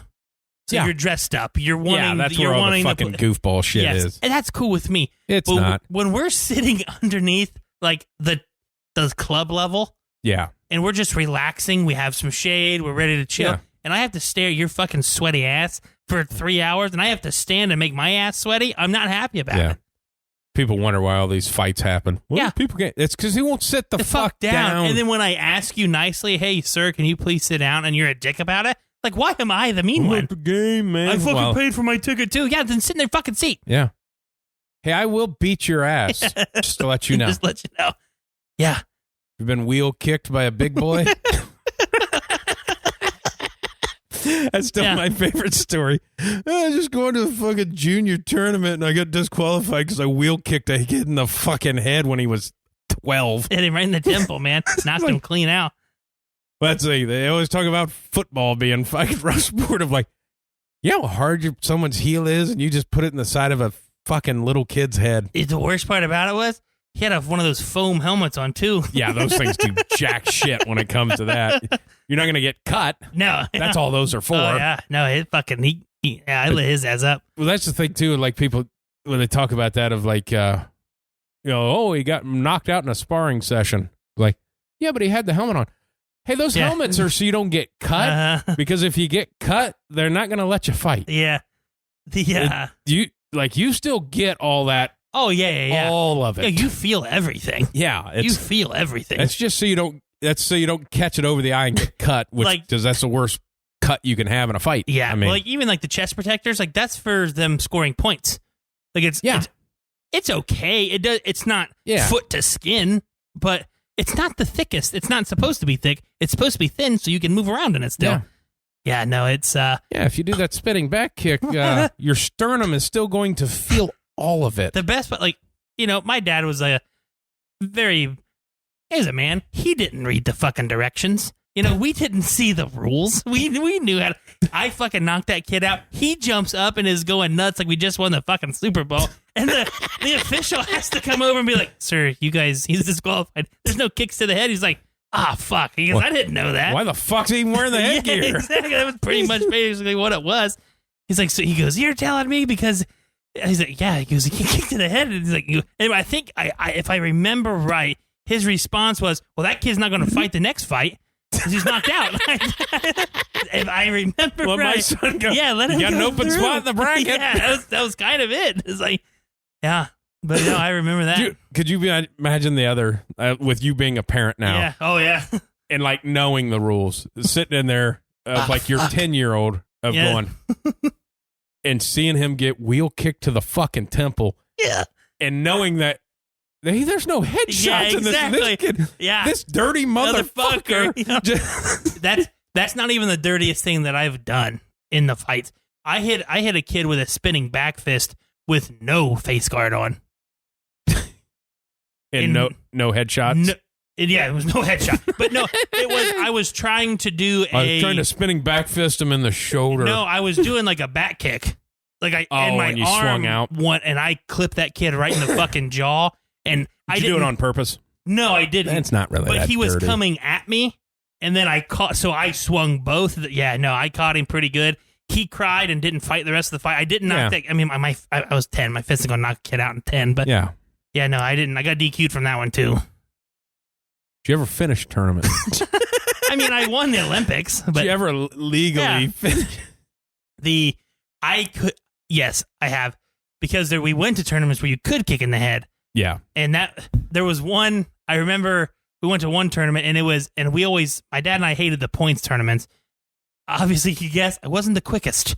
So, like, when there's like a kid just like touch point, I was like, that's bullshit. Here's a little front kick. Yeah, exactly. You touch, like, you barely freaking nicked me. And they're like, point. Basically, you swiped my gi. Yeah.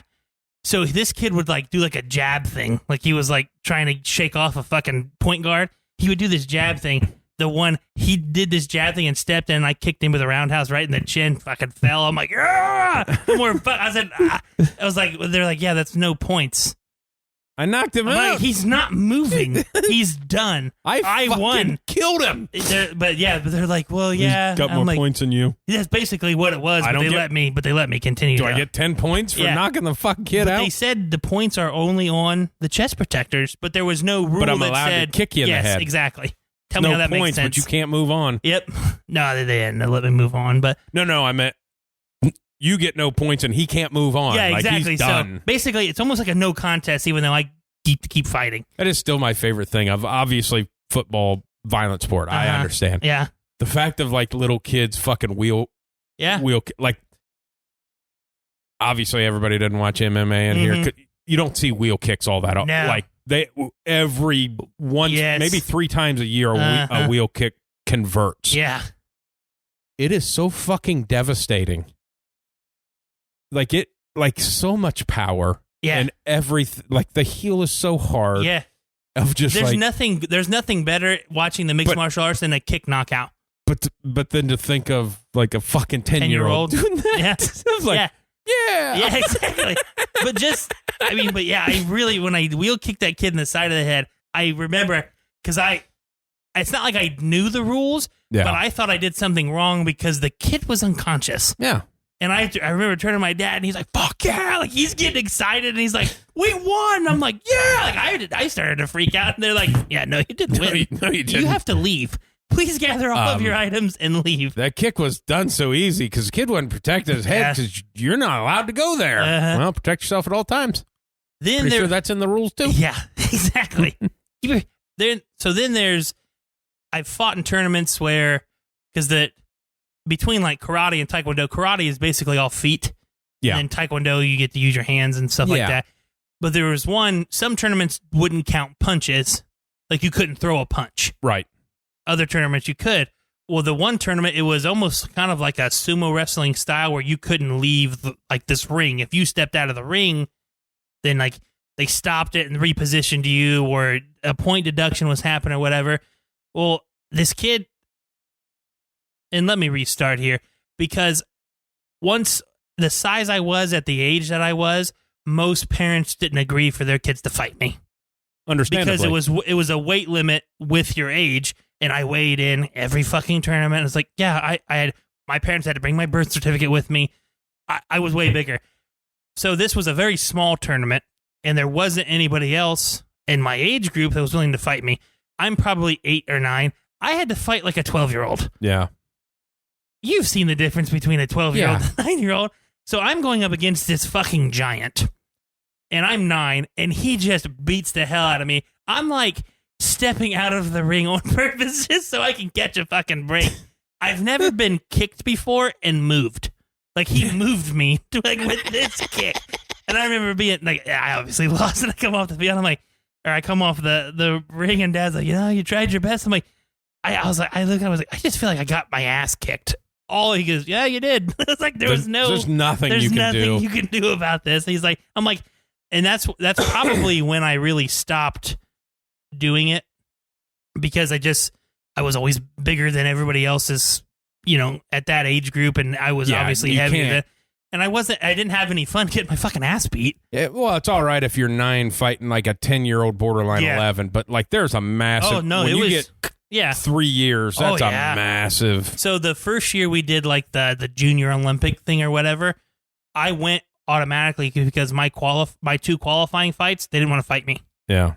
So they just decided not to fight, and I went on. You think those like pussies? Yeah. Like they grew up to be pussies. Oh, probably. Or it was the parents. I mean, you can't be not a pussy if your parents are that way. Yeah, hey, kids your age can get your ass kicked. My dad made me fight a 12-year-old. I mean, let's put that in there. So I was listening to a podcast, Jocko Willing. Yeah. I don't know if you ever listened to his stuff. A couple clips here and there, yeah. And you know, he was had Tim Kennedy on, and they were talking about fighting because Tim Kennedy fought MMA, and Jocko talking about his son. Yeah. Really, and lives in California. Made the varsity team as a freshman. Oh. In a high school in California. Got to be pretty good. Yeah, pretty good. But he's, 13 as a freshman? Yeah. So he got to this meet that they took him to. There's 64 kids in it, and obviously he's ranked 64th. Fourth, yeah. Because he's fucking 13-year-old freshman. Yeah, and you have to face the other team's number one guy that's like 18. Jocko goes, my 13-year-old son going up against the number one guy. He said he's got like a big fireman's mustache, big tattoo on his arm. He said he pinned him in like he goes, I don't think he lasted 30 seconds. That's like, hilarious. It's like, well, yeah, it's a child of like, yes. And I imagine that the kid was just nice enough, like, hey, I'm just going to pin you real quick. Like, this is, come on. I mean. Yeah. So when I was an 8th grader, and I did some like lineman challenge stuff with the high school team or whatever. We went to this one in Upper Sandusky, and Carrie was there. Whatever on the. Well, I don't know if you remember the guy. Carrie had a kid that went to Michigan State. Okay. Started all 4 years at Michigan State. Big fucker. Yeah. We did this one drill. They called it the bull in the ring, where it's probably a 4-foot circle. And you get your hands like tied up, and basically you're just pass blocking 3 feet apart. Gotcha. And the objective is to push the guy out of the ring. I'm 13, 18 years old, Division I football player. Big Ten. Division I football player. Me. and I'm there. I didn't say shit to him because part of me wanted to talk shit and like make a joke. Yeah. The other part of me thought, well, what if he's not cool? Like that. Like, what if he? I think he would have been. No, he would have like super cool. You got some shit coming to you, pal. No, that's what. Like, I wanted to be like, good luck, something like that. He picked me up underneath my binded hands and threw me out of the ring, and I hit the fucking ground, and I just went like, like I took my breath away. He comes over and helps me up. I don't know if his dad was that coach or what. I've never seen a coach yell at a player for winning because he grabbed him by the face mask. He's like, he's not even in fucking high school. And he's like, but he's going to, I'm like, I'm cool with it. Like, I knew I was going to lose. But no, I mean, he picked me up by my forearms and just threw me out of this ring. Like, I remember going, and my mom was like, she goes, hey, you did it okay. I was like, what? I was like, she goes, I was just trying to be nice. I was like, she's like, we both knew you were going to win that one. I'm like, well, no shit. 0 chance. No shit, Mom, but still, don't tell me I did a good job. So I want to say, like, when I was in high school, like, they would, I don't know if they still did when you were in school, but they, like, once a year, if you played sports, like, they'd always bring in somebody to talk. Oh, okay. Like a sports psychologist or, and one guy was an athlete, football player that I think played for Kansas City. Okay. Well, he must have. Because he was talking about, being a rookie, and like back in those days, they still did Oklahoma drills and shit in the NFL. And like so many people got to call out somebody, and he's like, was talking about like at training camp, he called out fucking Derek Thomas. As a rookie, it's fucking Derek Thomas. Yeah, exactly. And they do it, and he said he hit him so hard that he thought he was blind. And he said that the coach had to fucking turn his helmet back around. Oh, shit. That he spun his helmet like where halfway, like he was looking out an ear hole and thought that he went blind because he got hit so hard. It was like, that's awesome. What asshole calls out Derek Thomas? He's no shit. Oh my God. I just remember that that guy talking. I couldn't tell you his name. Yeah. Couldn't tell you anything else he said. I just remember that. Yeah. That's funny. Yeah, why the hell would you call it Derek Thomas? Yeah, be like, let me call out the best defender in the league right now. I'm going to call out the punter. Yeah. Tackle me, bitch. Yeah, good luck. Yeah. It's funny. You know what I realized? We've done one the last 2 weeks and we haven't finished our 90s people. I was thinking about that over. Like, we just totally bailed on that because, I had that where I had to work some and we missed a week. And then it was like, yeah. It was like when we had that conversation. Hey, what TV shows have you just given up on? Yeah. Hey, what segments of your show have you just... Not that I've even gotten any good reports from those segments. I don't know. I don't know that anybody cared, and we're just trying to fill fucking time till football happens. Yeah. Hey, this last month without football. I know. Thank God. Some shit's going to start happening. Yeah. We didn't talk anything about it. The USC, UCLA thing's pretty much over. We talked about it last week. Yeah, we talked about it last week, but the only thing I'm tired of hearing is like, well, fucking Oregon and Washington's coming. Like, no, they're not. No, they're not. Why would that even make sense? No, it makes no sense. Just, gives them a West. It's like, no. USC and UCLA brought LA to the Big Ten network. Yeah. Why would you add a school if they didn't bring a bunch of fucking money? It makes no sense. If it ain't Notre Dame, they ain't fucking listening. So that's my next thing. So it's so hard any fucking more to tell what's clickbait and what's actually real. So I read something of ESPN trying to pull the ACC contract. Okay. Like, because just cancel it. Yes, because of the expansion of the SEC and the Big Ten. Like, they're trying to redo some TV work. Caused the riff. And now I heard that North Carolina, Clemson, Virginia, and somebody else have applied for the SEC. Okay. Yeah, I kind of heard that too. I don't know how real that is. I don't know if it's true, and I don't know if it's real. None of those. If it ain't Clemson, the SEC doesn't fucking care. Yeah, no. The SEC, North Carolina, we ain't taking you. Yeah, no. The fuck out of here. No, Clemson would go. Clemson would be a good. Yeah, Miami. That's it.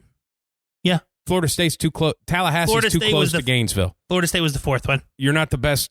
Yeah, and you're fucking 100 miles apart. Yeah, they're fairly close. No, they would take Miami and Clemson. Miami is the team that the SEC wants. Yeah. Mainly because it's far enough away from Florida. Florida State. Yeah. If it just got into this massive super conference thing, okay, you take Florida State. It's Clemson and Miami. That's where the money is. Yep. And Clemson only has money because of the last 8 years. Yeah. Other than that, they wouldn't be taking Clemson. Mm-hmm. And so then it brought me to another expansion talk was the Big Ten getting bigger. Yeah. I read where somebody just put it has nothing to do with Notre Dame being, reports or anything, but it was like a beat writer said it doesn't make sense for Notre Dame to be independent anymore because of this, and this, all things that we've talked about and shared. Yeah. But it said that Big Ten wouldn't just accept one. They thought they wouldn't just accept Notre Dame. They would want two to even out both sides. And then they threw Pitt in the mix because they said Pitt fits Big Ten stuff. And I'm like, because of Penn State and, where it's at, I guess, location, but it's not, but it doesn't benefit them either way. They have their own fucking stadium. Yeah. You play in Pittsburgh. I mean, or the Steelers stadium. But no, but that was the report where they said, yes, Notre Dame to the Big Ten makes a lot of sense. You're going to need two teams to go with USC and UCLA to make it even. Yeah. Yeah, but that's them talking about that, but they forget that the Big Ten is thinking about getting rid of the divisions. Yes, exactly. So you don't need that shit at all. You don't need it to be even. I feel like if they would get Notre Dame, then you basically are just getting rid of the divisions. Yeah, they've already talked about. They was talking about that before they even signed USC. Mm-hmm. Notre Dame doesn't have a choice. No, they're going to have to. And everybody's like, well, they got the contract. That NBC contract is fucking garbage compared to what the Big. Yeah. How much money the Big Ten just picked up? The fact that they have California. Now they have the two biggest TV markets in the country. Yeah. With the Big Ten network on it. Yep. Nobody can do jack shit, and I understand people with their SEC stuff and stuff. You don't own your own. We got the SEC network. So that's like an ESPN thing. Yeah. You're ABC. Yeah. Alabama, you play on ABC. That's great. Yep. And CBS. Yep. Your national game of the week. Mm-hmm. But you don't have any fans. You have fans, but they're all divided up, and you don't have TV markets. Yeah. That matter. Yeah. No. New York City, now L.A. Of like, that national NBC contract you got Notre Dame, that's fucking jack shit. And you basically have the New England area. Your split from the Big Ten is more than that contract. Yeah. Yeah. No, it'll be interesting. I heard Joel Klatt talk about that too. He said, like as a member of the Big Ten, you get to make money off of all your games. Yeah. And now Notre Dame only gets, because their TV contract's only for like half their games. Mm-hmm. Like, yeah. When the Big Ten redoes their thing and say, hey, we have all of these markets. Mm-hmm. Yeah, but if the 2-team thing is true, it'd just be I couldn't think of a second team other than Clemson that you would want to go in there. It'd have to be, but Clemson's going to the SEC. No, yeah, they go to the SEC. The only other one I felt would be decent would be like a market-wise. I feel like Virginia Tech has a lot of fucking fans. Yeah, they have a lot of fans for the portion of Virginia that's what I mean. I know it's split, but I just feel like you never see. They would fit in with the atmosphere. You see hokey shit. You don't see Cavalier shit. That's what I mean. Oh, yeah. But again, I know that Virginia. Virginia is more the hoity. When we're talking about Vanderbilt, that's kind of that Virginia fucking. Yeah. We like cheese and wine. Yeah. I think West Virginia in the Big Ten would be fun. But because they kind of have that atmosphere. They're just so fucking bad now. Yes, they are. They've really fallen off. But it can't be worse than Rutgers and Maryland. Oh, yeah, but we've totally understood why Rutgers. We've talked about that. We know why. That's not... West Virginia didn't bring anything to the table. No. That's the point. Morgantown, they said, is awesome, though. Like the atmosphere there is. Yeah. But they don't have anything. No, I know that. There's only one team that does. Yeah. Notre Dame. Mm-hmm. Because that's the point of you have to convince that if we got, $1 billion and we're splitting it between the 16 teams. Mm-hmm. And you bring in Oregon and Washington. Yeah. We have $1 billion and we're splitting between 18 teams. You just made everybody's cut go down because you didn't make it $1.3 billion. Yeah. It stayed the same. You didn't bring anything to the table. That's when everybody jumps and says, well, they're going to get, you're not just grabbing, you got to follow the money. Yeah, exactly. Yeah. If they don't up, if every team is getting $100 million, if you bring on 2 more teams and now they get $90 million as opposed to $120 million, I mean, if it doesn't drive it up, they're not doing it. Not fucking happening. I could see. And Oregon's just fucked. It's kind of the same way like with the Seahawks and stuff. Yeah.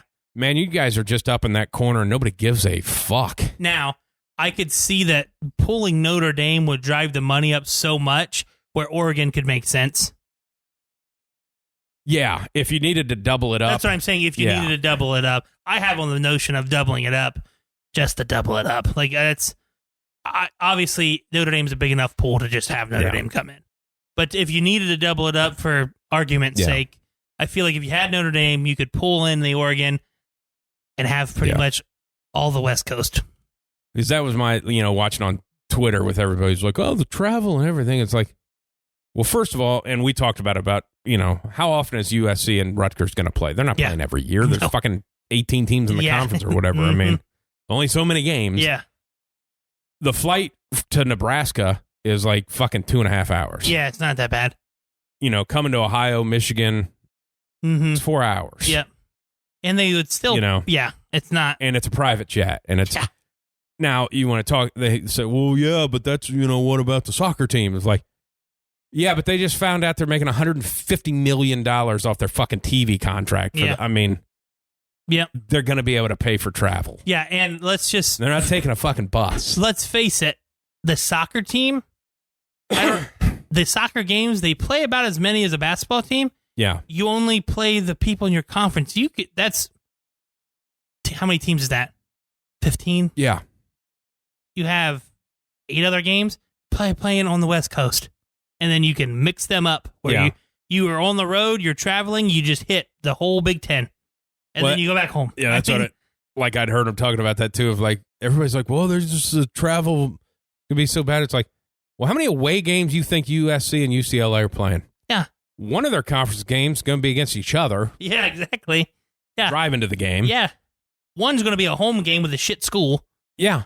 Well, your 3 non-conference games, or you're probably booking home games.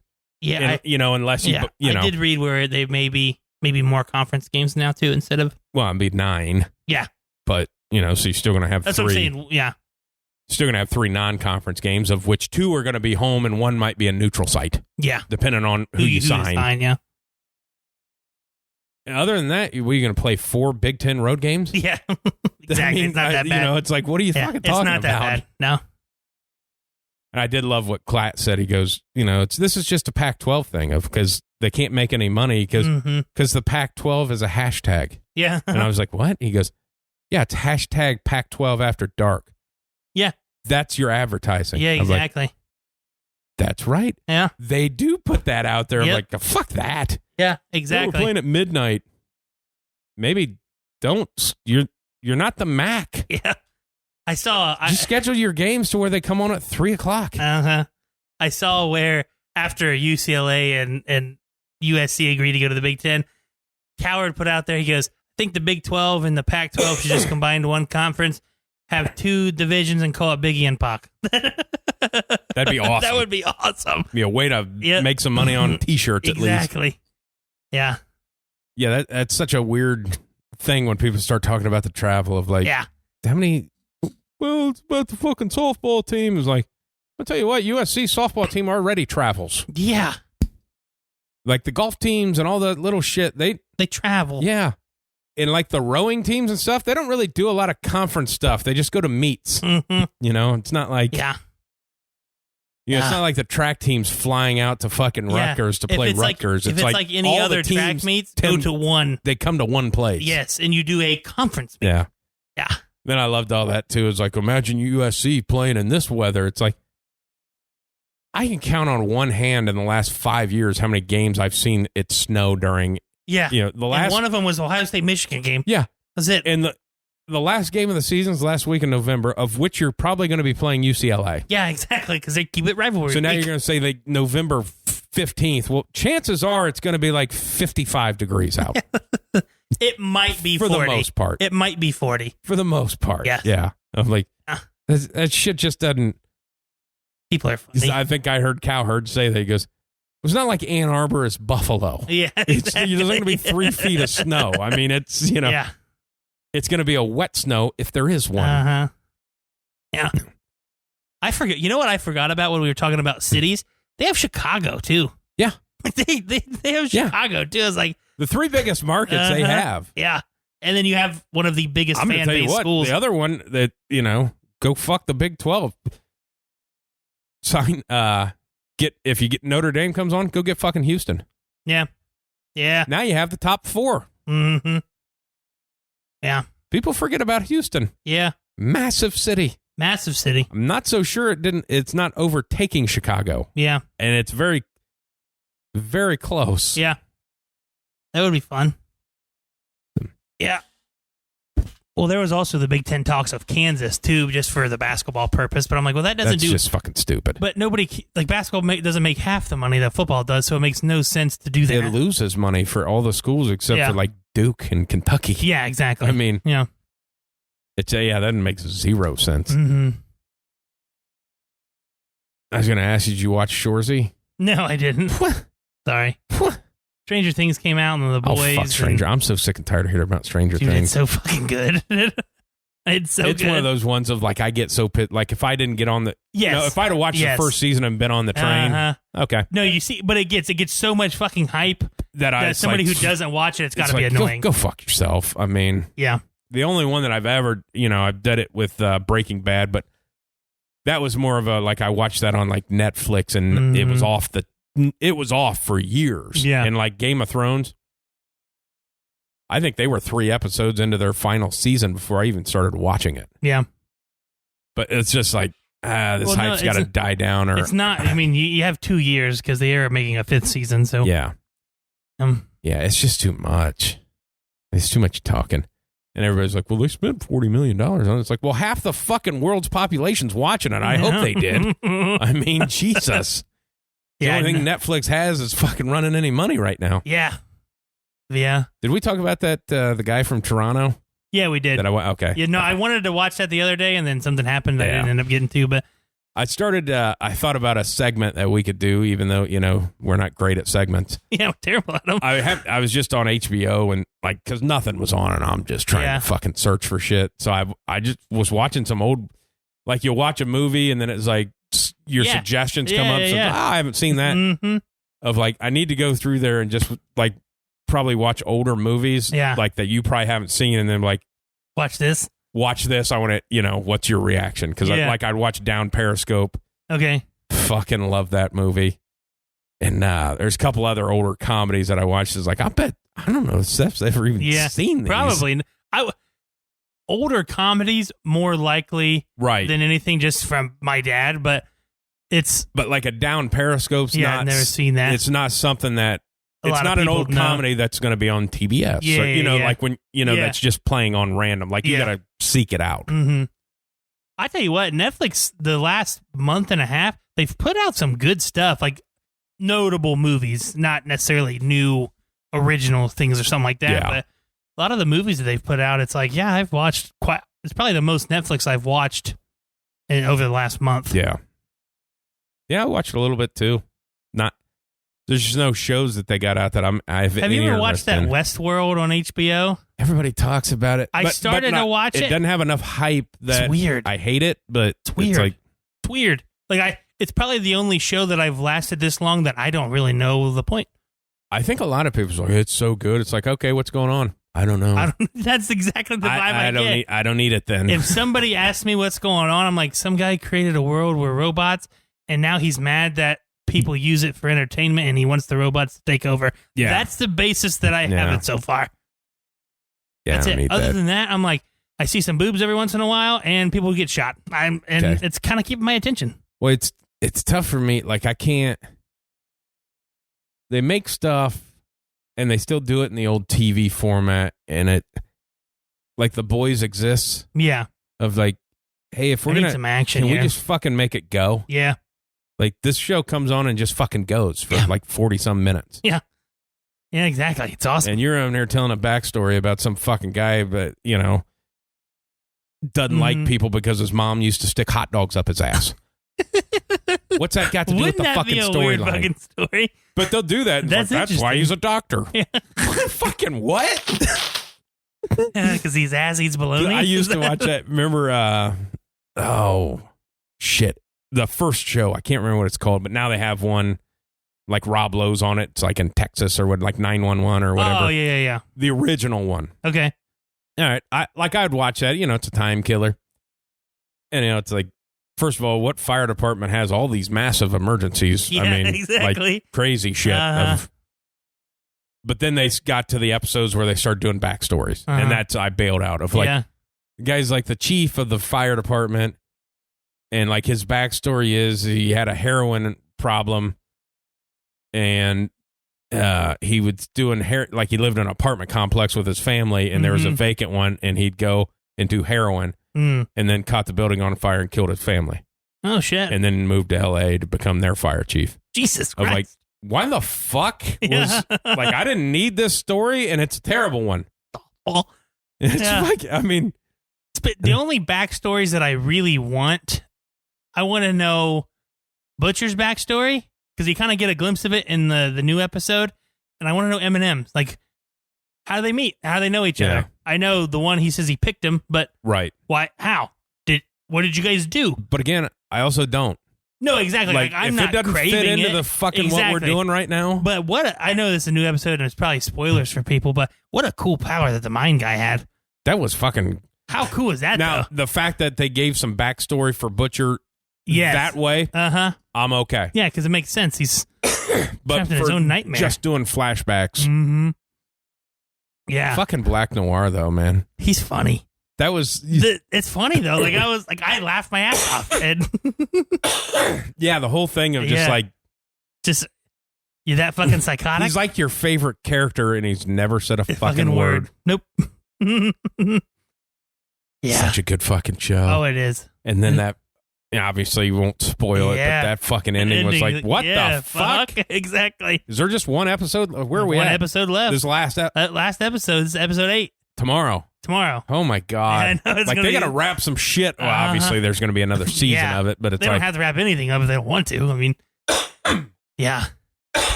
God damn, got the cough now. Must be getting to be about that time. Yeah, because I got nothing else to talk about. If we don't end it soon, I'm going to have to pee in a bottle. Yeah, let's end it. I don't want to see your wiener try to fit into the. I mean, it'll fit easily into a 20-ounce bottle, but 24. So it's skinnier. Yeah. All right. Whiteside.